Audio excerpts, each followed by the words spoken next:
believe it or not, majority of people, they don't have any savings. And you guys already know you should not try to be like the majority. So in this video, we're gonna break down how much money I think you should have in your 20s, 30s, 40s, and 50s. And I'm gonna let you know how much money I had during those time periods of my life.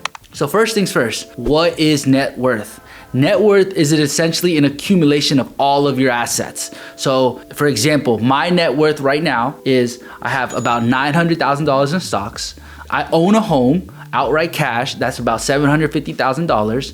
And then in a checkings account, I probably have $100,000 cash. Some people like to consider art, collectibles, their watches, their cars as part of their net worth. But me personally, I think those are all luxuries and those are not real assets. So for this video, I'm not going to include those as part of my assets. Your net worth in your 20s. So all of these stats, do not quote me on this. I got this from ChatGPT.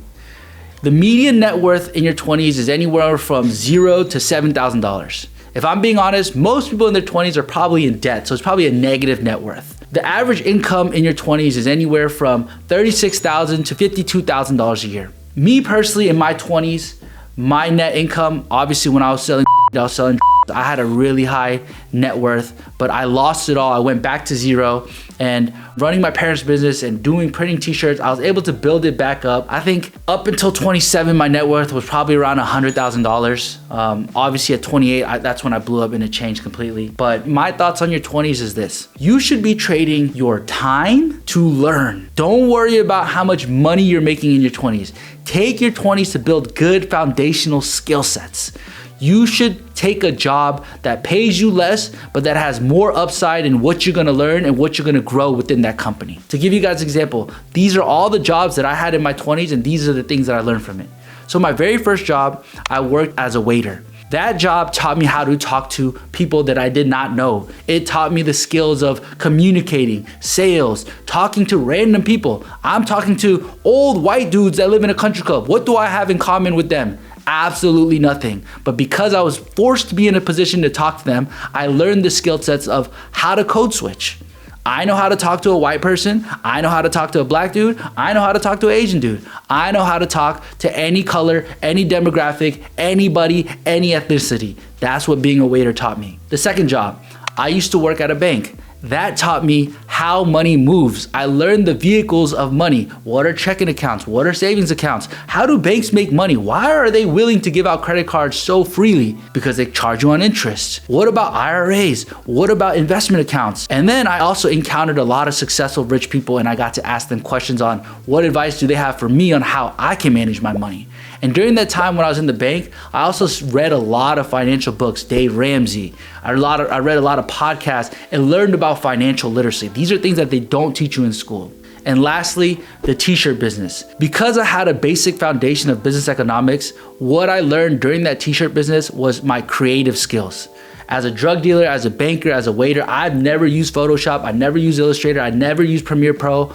But because I wanted to start a t-shirt business, I had to teach myself how to use these creative assets. To summarize, in your 20s, it doesn't fucking matter how much money you have. Don't worry about the money. Focus on building your skill sets and focus on becoming a valuable asset to some sort of company, organization, or a valuable person in the business world. Build your skill set is your best leverage. The best analogy I have is in your 20s, you're essentially the freshman on the varsity team. You're not gonna get no playing time. You gonna clean up the towels. You gonna get the water for everybody. You gonna be the bitch boy. But guess what? You gonna be shooting shots. You gonna be practicing your dribbling, and you're gonna be practicing for your time to get into the game.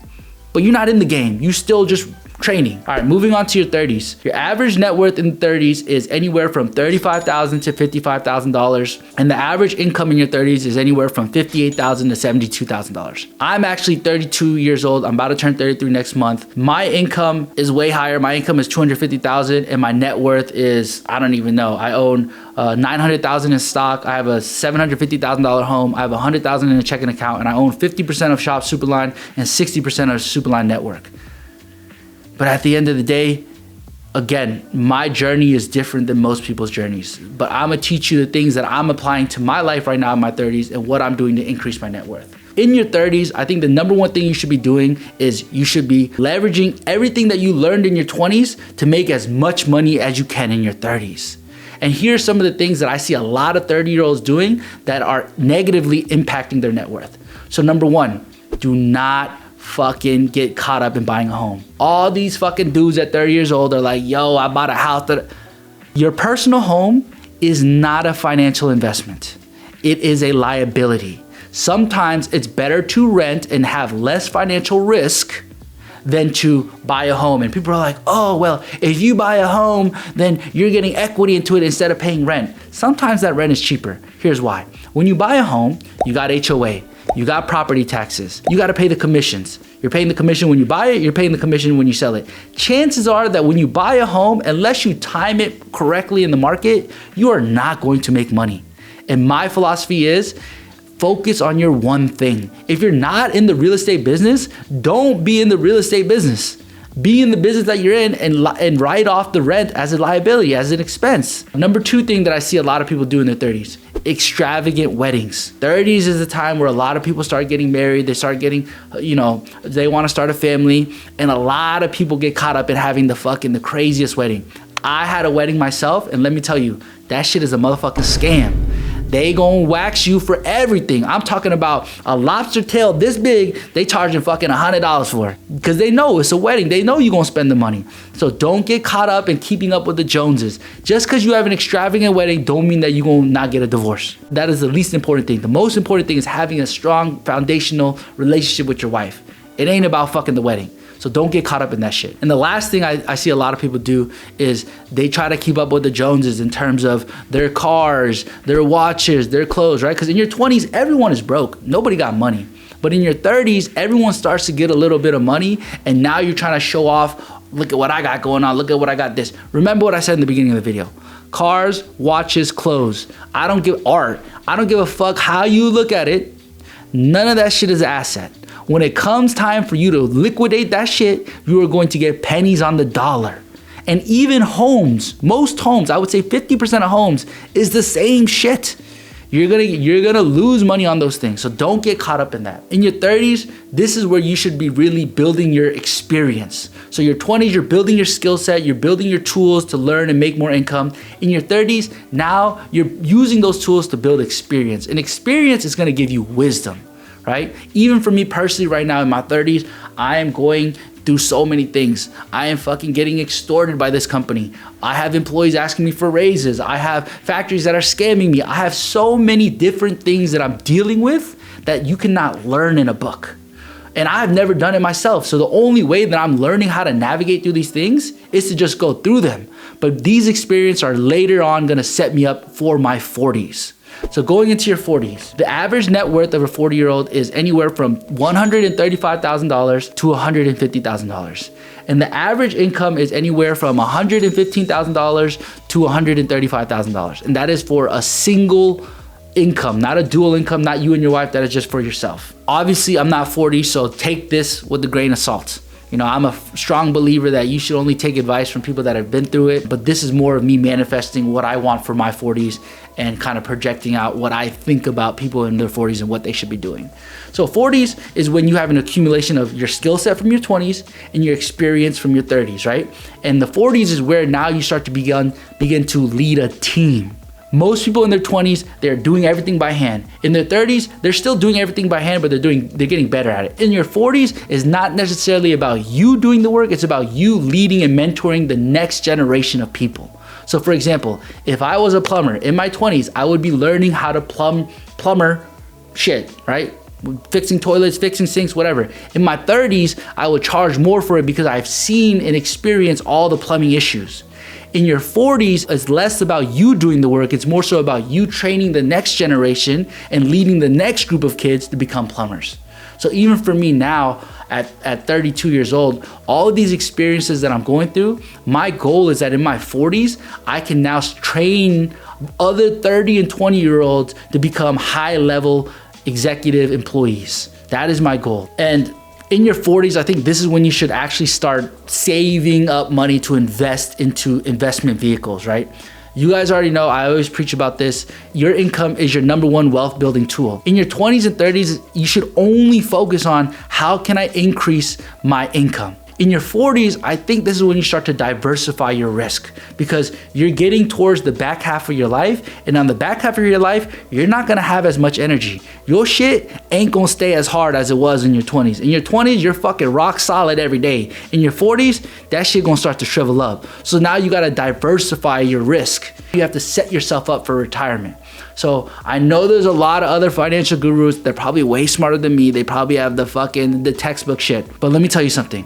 A lot of those guys and a lot of those people try to make shit more complicated than it needs to be, so that way they can charge you a fee. I've worked in the financial industry. They talk about basis points. Basis points is essentially percentage points. They literally use words to make it more complicated, to make you feel dumb, so that way they can get one over on you. Investing is fucking simple. Look at Warren Buffett. It's not about finding the fucking next Tesla. It's not about finding the next fucking thing. Investing is discipline. If you want to invest your money, put your money into the S&P 500. The S&P 500 is essentially an index fund of 500 of the biggest companies in the United States, and you're investing in that. Me personally, I probably put about 50% of my stock portfolio in the S&P 500. Why? Because I believe in the American economy. It doesn't matter what the fuck is happening in the world, a war, World War VI, World War VI. America is the #1 exporter of culture, and that will never be replicated. So me personally, I feel like my money is safe in the S&P 500. And if you look at the data, the S&P 500 actually outperforms most funds. It's the safest bet. The second thing that I'd do is probably invest in real estate. And again, I'm not saying to go get rental properties to rent out. I think if you can get to a point in your 40s where you can buy a home outright cash and you don't have a mortgage, you don't have rent, then it makes your life a lot easier, and it makes it so where you can invest more of your money and more of your cash back into other investment vehicles. Me personally, I'm not somebody that advocates for real estate investments unless you're in the real estate business. Real estate business comes with a whole bunch of headaches. You gotta find tenants, you gotta manage them, you gotta know the rents, you gotta manage the properties, you gotta renovate the properties. It's a whole nother job. And if that's the job that you wanna do, go do it. But if you're like me and you're an entrepreneur and you don't wanna focus on that, it's okay to diversify your risk. Like even for me, I own real estate, but I don't own real estate trying to cash flow X amount every month. I own real estate as a way of like, let me just put the money over here, because I know at the end of the day, if I need to sell it, I can at least get close to what I paid for it. It's more of a way to park my money, not a way for me to make money on it. Now, going into your 50s, the average net worth of most 50-year-olds is anywhere from $212,000 to $250,000. The average income for most 50-year-olds is anywhere from $85,000 to $92,000 a year.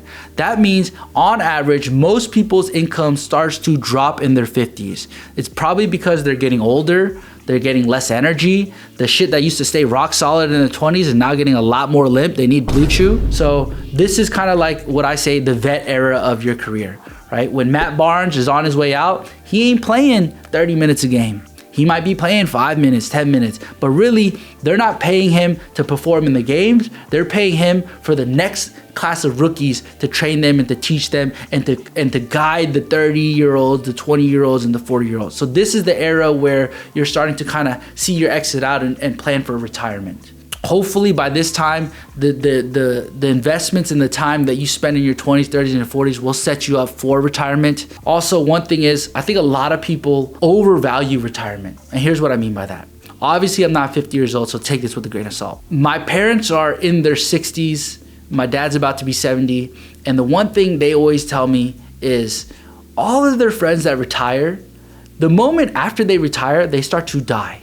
And the reason is because they no longer have a purpose. They no longer have a reason to get up. When you have a job, when you have kids, you have to get up at a certain time. You have a purpose every single day, whether you like it or not. Once you retire, your kids are out of your house, you don't have a job, you don't have any duties. So all of a sudden, waking up at 9 o'clock becomes waking up at 10 o'clock, then 11 o'clock, then 12 o'clock. And next thing you know, you just don't wake up anymore. So I think it's important that you plan for retirement, but I don't think it should be something that's fucking glamorized. I think at the end of the day, even for me in my 50s, that is actually the way I look at it, is I want to be working the most in my 50s because I want to live a life that's fruitful, that's eventful, and that has purpose and meaning. And my mom always used to tell me, she said, you know, it's one thing you not getting accepted into Harvard and going to McDonald's. And it's a whole nother thing of you getting accepted to Harvard and still going to work at McDonald's. And this is the same philosophy that I have. And that reference is like this. It's one thing you having the ability to retire and still getting a job and working. And it's a whole nother thing of you not having the ability to retire and you still having to work. They're both the same outcome, but one, you have the option to retire, the other, you don't. So in your 50s, you should have it to where you have the option to retire. And if you don't want to deal with a stressful job, you shouldn't have to do that. You should just go do a job that you enjoy. For example, my parents, they have financially enough money to retire, but they literally come to work and they only do the things that they want to do. My mom is not at the front checking customers out. My dad is not at the back fucking unloading pallets anymore. They do what they want to do in the business to help them feel alive, to give them purpose and longevity in life. They're no longer doing the shit that is fucking stressful. Guess who's doing it? Me. That's my job. Why? Because I'm in my 30s. I'm going through the most peak, the most extreme era of my life. So in your 50s, by this time, you should have the luxury to retire. But my philosophy is that you shouldn't retire. You should still have something, a North Star or something to chase after, so that way you have a longer, more fruitful life. Movement is the key to life. At the end of the day, money is a very important thing. Money can not only change your life, and it can change everyone's life around you. If I'm being honest, money has changed my life, and money has given me the capability of changing people's lives around me. I employ about 20 people. I'm supplying them food and rent money every month for them to live. And my family and my immediate friends, they get to experience a great life. When we go to concerts, we don't sit at the fucking general admission. We go to the suites. When we fly, we don't fly regular. We fly first class. And money is an amazing thing. But let me tell you something. It is one pillar of life. It is not the meaning of life. There are so many other elements of life that have more meaning, more purpose than money. So my thing to you is this. It's important that you're financially literate. It's important that you take care and you're disciplined with your money. But don't let money be your North Star. And if it is your North Star, you will end up living a very lonely life. You might be the richest fucking guy in the world, but when it comes down to go to bed, you're gonna be gooning your by yourself in a mansion, and it will be very sad and very lonely and very depressing. So it's okay at some points of your life to have money be your North Star and be disciplined on building wealth. But eventually, the whole point of money is so that way you use it to build other elements and other aspects of your life. Whether you're broke or you're rich, value money, be good with your money, but it is not the end all be all. And lastly, I want to remind you, have a long-term mindset. I see a lot of the comments talking about, oh, Eric had his dad's business. Oh, Eric had his parents were rich. He had all this stuff to rely on to get to this point. And you're absolutely correct. I would not be here at this age, 32 years old, having this net worth if I did not have my parents' stability, their support, and their income. But here's the thing. The number one thing that my parents blessed me with were the lessons and the skills on how to manage money. Those things helped me multiply their business and my net worth. So you're right. I am well off. I am blessed. I did start off with a head start. But that's why I'm making these videos, because wherever you are in your life, it doesn't change the fact that you are where you are. I could say the same thing. There are people that I went to school with that are trust fund babies that have billions of dollars. I'm a 5'10" regular Asian dude with the small, you know what I'm saying?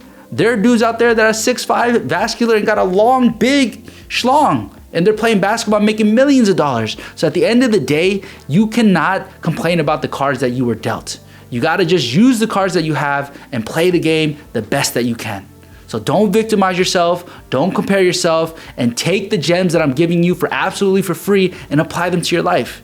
All of this shit is shit that I would package in an ebook or a course and sell to you and take advantage of you for $10,000. Instead, I'm taking time out of my day to give you guys 100% free game. This is not about making money. This is not about promoting my business. This is literally a passion project to educate and give back to the world the things that I've learned, because I'm so blessed. Oh, make sure you subscribe. Cameraman Alex is now in charge of this channel. We've incentivized him So for the rest of the year, he is getting all the AdSense. Guys, you guys already know. He is so sick of doing that shit next to his mom. Literally, his mom texted me the other day and said that he has an addiction. She said he was doing it morning, day, night, and she called me to help him because she knows that I used to be a gooning addict. So if you guys want to support Alex, you guys want him to get out of his house and you want him to do this in his own house, in his own room, in his own apartment, make sure you like, comment, and subscribe, run it up. And if you think I'm entitled prick, comment down below too. I'll probably read that shit anyways. It'll get me fired up. You know we stay giving y'all free game. Make sure you like, comment, and subscribe.